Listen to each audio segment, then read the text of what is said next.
So, John Wick Chapter 4 is back in IMAX this weekend, and if you somehow didn't check this movie out a month ago, but still want to maybe check it out on the big rectangle before the Blu-ray comes out, well, let's get into it.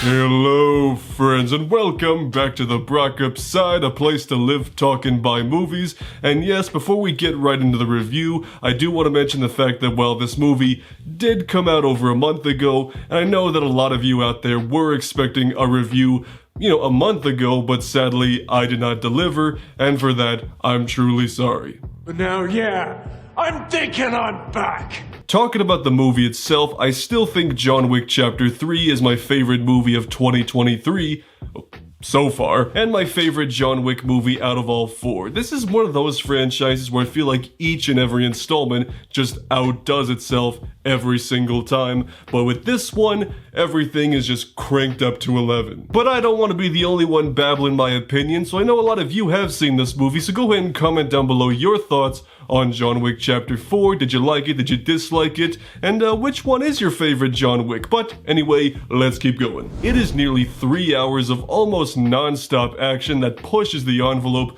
with each new sequence. The world building is top-notch once again as we learn more about the High Table and how John could possibly earn his freedom from said elusive table. On top of all that, I think the characters in this movie are the best of the entire franchise. Of course, you got some supporting characters back like Winston and the Bowery King.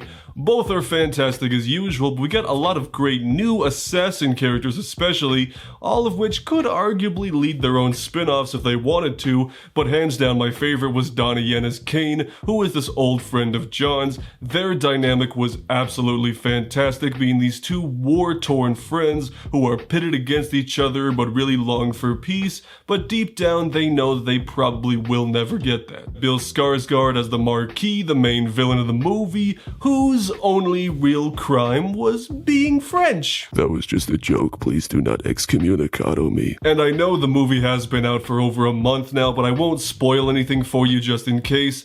But I will say that I think John Wick's story plays out and reaches its conclusion in a way that I thought was extremely satisfying, and if this were theoretically the final chapter, I'd be okay with that.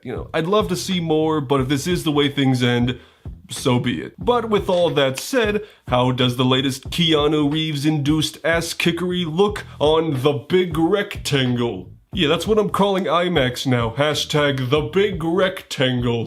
Going into the IMAX experience, how do I best describe it?